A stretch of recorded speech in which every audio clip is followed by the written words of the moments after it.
Mason, the big man who's won 32 times inside the distance.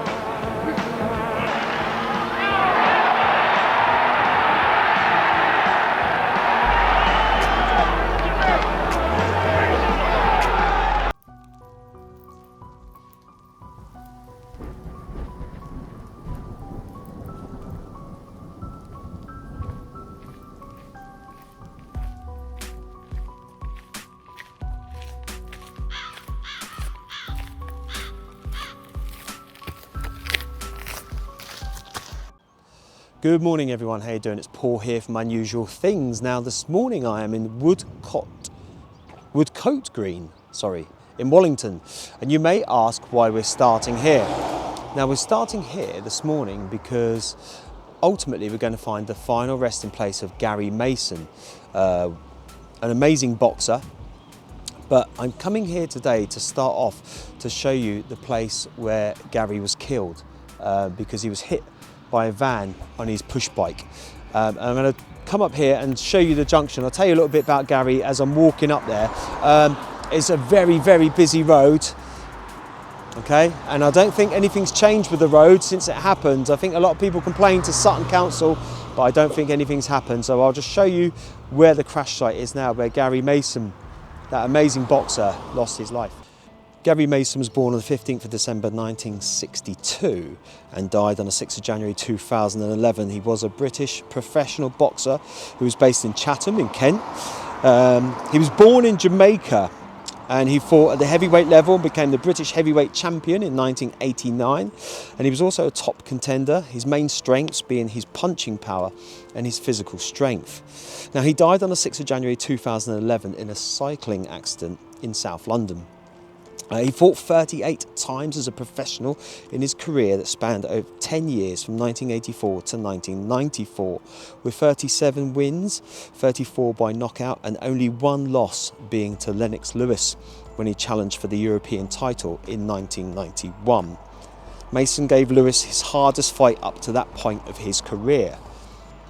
Mason defeated a number of well-known heavyweights including Tyrell Briggs, James Tillis, Alfonso Ratliff, Ricky Parkey, James Pritchard, Louis Pegu, Hugh Roy Curry and David Jaco. He sparred with former WBA World Cruiserweight #1 and British Heavyweight Champion David Pearce. Pearce helped him in sparring with preparations for Mason's title fights. He praised Pearce as he said he was instrumental in helping his career. Okay, so now we've come to the actual accident site where Gary was killed. Now, if you see behind me, there's this junction here where it turns onto the main road there. Okay, I'm going to turn around and show it to you. So there's this part of the road here, and this is where Gary was on his bike, and a van come flying round there and cut the corner. Instead of turning left around the main part, he cut the corner and took Gary out right there. And there's a picture which I'll put on the screen for you now, near that Sandy Lane South where Gary's bike was laid. Just about here. As you can see, they come around that corner and there's not much room there, so they cut across. And sadly, that's where Gary lost his life. And like I say, you can see the picture with the sign there, Sandy Lane South. It's sad to think that after all that time that they haven't readjusted that bit of road.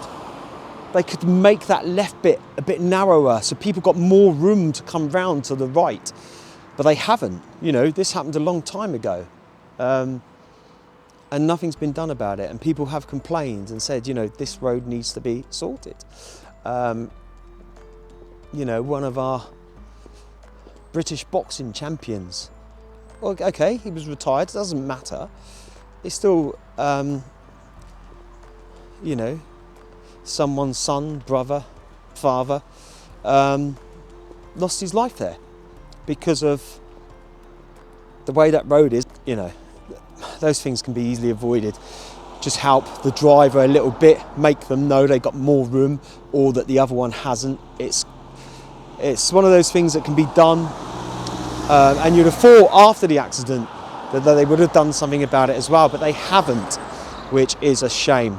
Anyway, we are now going to go and head off to Croydon Cemetery and Crematorium, and we're going to go find the final resting place of Gary Mason.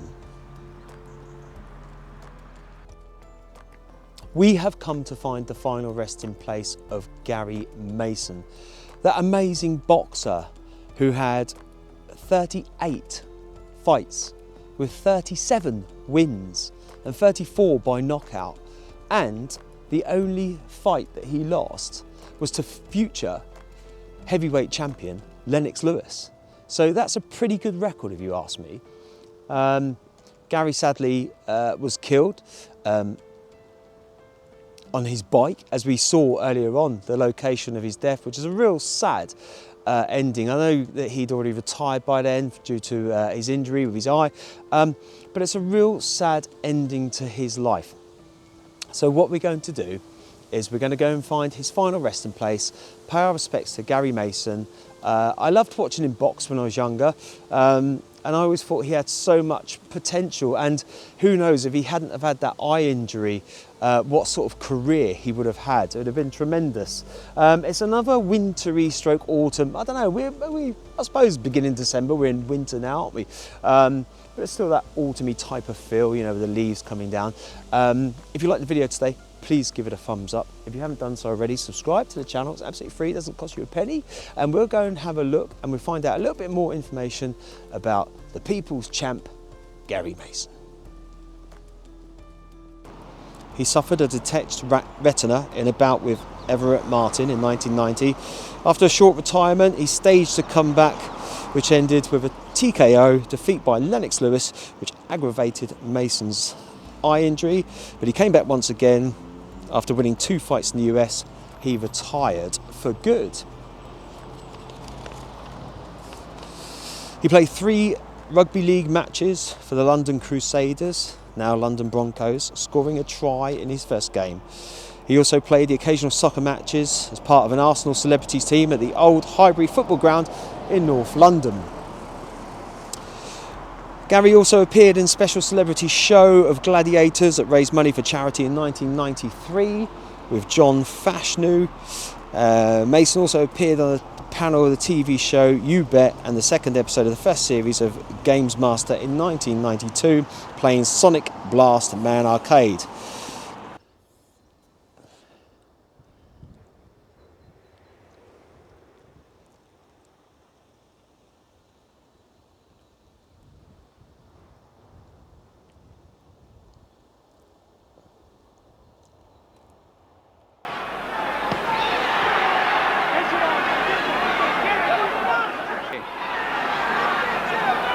And the arms coming down and looking very ragged.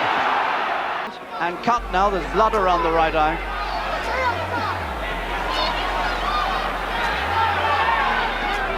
Mason's right eye is seriously hurt.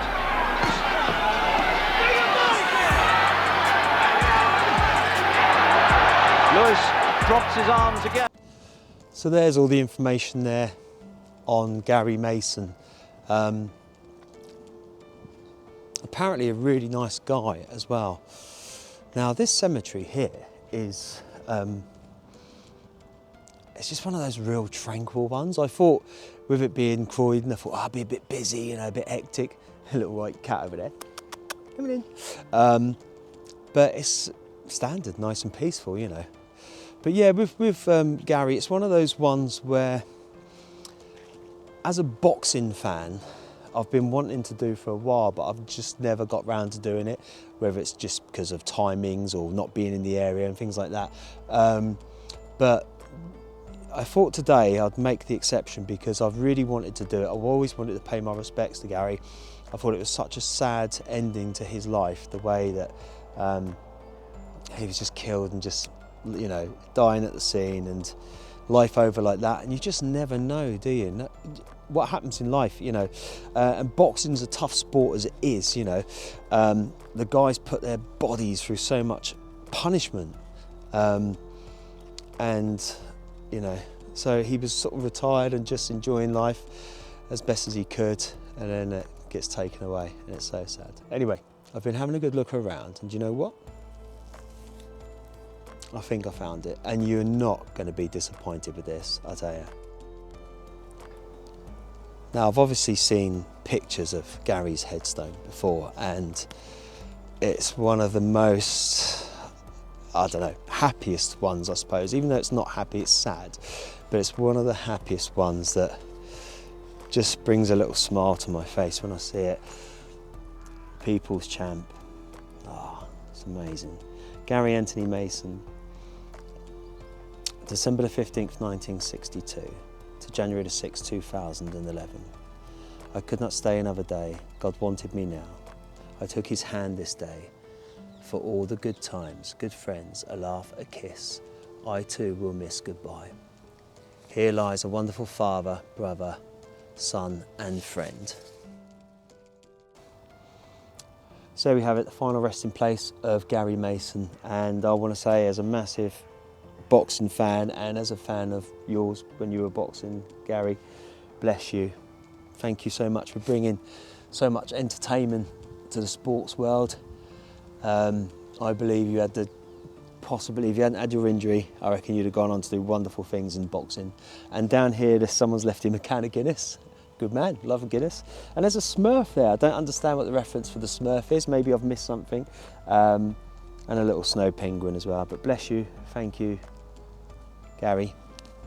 Oh, Gary Mason there. Quite a sad one, really. It's a sad one because, yeah, I was a fan, and for him to have his life taken so dramatically and so quickly and literally, you know, it just makes you think, doesn't it? And I know we discuss this a lot on the channel, but you could be out doing anything, literally anything. You know, he was riding his bike that morning. Who knows, he might have left his home, said, I'll be back in 10 minutes, never come back again, you know, because obviously he got killed by that van at that junction, which we saw earlier. Beggars belief, really. It's just, so there you go. It's one of life's little lessons, isn't it? You know, you be respectful to your loved ones around you, look after them, and you do what you can, because you just never know when that last goodbye is going to come. And I'm sure many of you may have experienced something like that in your lives. You know, there's a lot of viewers that watch the channel, and I don't doubt the odds are that one or two of you experienced that. I have before, with a couple of situations where friends have just, you know, you see them and then you don't see them, and it's not a nice thing. Anyway, if you liked the video today, please give it a thumbs up, subscribe to the channel, leave me your comments down below. Are you a boxing fan? Did you ever go and see Gary fight? You know, or did you watch him the same as I did on television sometimes? And yeah, leave me your comments, and I will see you all on the next one. Take it easy.